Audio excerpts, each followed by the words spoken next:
Have you noticed your no is never quite a no when someone needs something from you? It doesn't matter who that person is. At the moment when they truly need something from you, validation, money, sex, conversation, pity, your no becomes a maybe. It's a challenge, it's an obstacle that they have to overcome. If I play helpless, if I guilt trip, if I act passive aggressive, if I act really nice, if I just try to convince her more, maybe she'll cave. Humans, after all, are wired to go after what they want, right? And especially when they are desperate, your boundaries are merely suggestions, they are not decisions. They may not always use physical coercion or force to extract something from you that they want. They use emotional manipulation. So subtle, neither do you know it's happening, nor do they know they are doing it. Telling a girl at a club she has beautiful eyes, that you see something special in her aura, hoping you can sleep with her and then block her later. Asking a person for emotional support when they don't even know you, saying, well, in the end, it's me for everyone and no one for me, I guess. A good guy asking you to give him a chance, implying you owe him a chance because he's a good guy. You have seen this and you have also probably done this. But when your nose finally become nose, not a line created in sand but a line carved in stone, the only time your no finally becomes a no is when you are no longer useful. In fact, once you aren't useful to someone, you don't even have to try to say no completely or directly. All it takes is one moment of exhaustion, a line like, why did you do that? Or if you're going to talk like that, I won't speak to you again. They will run with the I won't speak to you again part without context, like their life depends on it. Suddenly, it becomes I had to respect your boundaries. Yes, those very sacred boundaries that were entirely negotiable when they needed something from you. And you, guess what you just did in exasperation? You gave an avoidant human being who doesn't like difficult and honest conversations a clean out, while they can still continue believing they are the bigger, the nobler, the more emotionally regulated human being. The 10th century human believed religion would make her a good person. The 19th century human believed industriousness would make her a good person. The 21st century human believes therapy will make her a good person.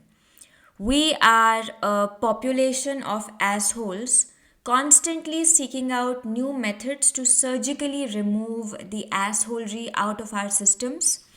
Religion didn't quite do it. Productivity didn't do it either. Spirituality definitely didn't do it. Now we are trying therapy. Not to become better human beings, of course, yuck, but to perform our assholery more eloquently, more methodically, with greater precision and with a personal branding. Not so we can be less selfish, but so we can describe our selfishness in a more acceptable dialect. Therapy is great, don't get me wrong. So are religions, industriousness, spirituality, and the idea of quitting sugar for a month, as a matter of fact. But the hill I will die on and might have to die on is that none of these things can make you something that you are not. None of these things can make you cease to be human. With all your complexities, your fears, your violence, your greed, your lizard brain induced desire to take from someone who's vulnerable or weak or available and discard them later, all in the name of self preservation. Therapy doesn't give you a new soul. It doesn't make cowards brave. It doesn't make selfish people generous. If you are avoidant, you will call the cruel process of slowly disappearing on someone without a proper explanation protecting your peace or respecting their boundaries.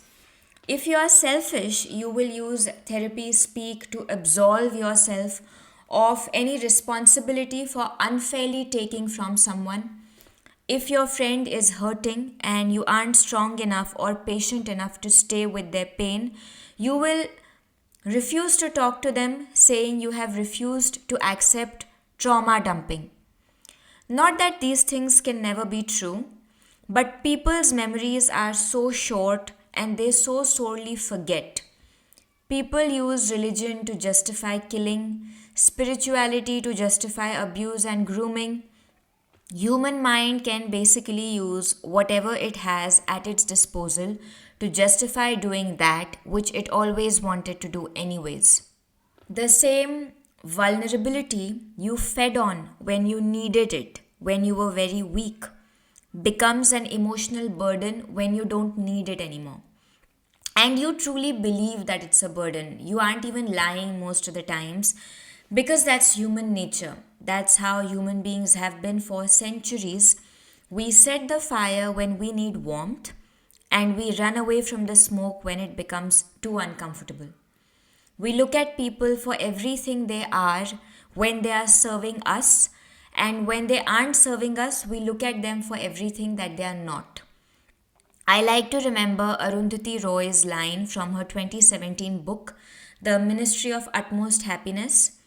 And there it was again, another religion turned against itself, another edifice constructed by the human mind, decimated by human nature. The pursuit of therapy, like all idealist constructs in the world, is great. It is a human being's desire to understand and transcend herself. But as history has shown repeatedly, human nature is almost impossible to transcend. I'll tell you something: selfishness, opportunism, desperation themselves aren't necessarily dangerous. If I may say, they exist in all human beings, no matter how enlightened or holy they appear. I'll tell you what's actually dangerous. It is the belief that your therapy, your spirituality, your enlightenment, your trauma that you have worked through has made you transcend your own humanness. It is this belief that enables you to betray someone while saying, "Well, I was honoring my inner child." It is the very same belief that has enabled the so called spiritual gurus to abuse their devotees time and again. It is the same belief that validates a person's desire to prey on someone vulnerable or weaker just because they have needs that deserve to be met, or they believe that the world wronged them first and then later justified saying, "Well, I didn't assault her, she did it willingly. So what if I manipulated her knowing fully well she was vulnerable? It's not illegal." It is this belief that makes you take violently, then look for loopholes in language to hide from your own violence. This is, in fact, the most dangerous kind of pride in the world because it's invisible. People speak incessantly about pride over money, pride over success, pride over beauty. None of those compare to the pride in being spiritually or morally superior. This is the pride that allows you to be a full blown abuser and then to discard the person you have abused, saying, "God bless you, I wish you the best, I hope you heal." Therapy and most other systems also give people the illusion that there is a definite right and a definite wrong, and a definite victim and a definite villain in every situation. Ask yourself this question and try to figure out what the absolute right and wrong is. A sexual assault victim is advised to not press charges, which is fairly common, by the way, not because it won't hold in court, but because it will most likely trigger his trauma again and cause further humiliation.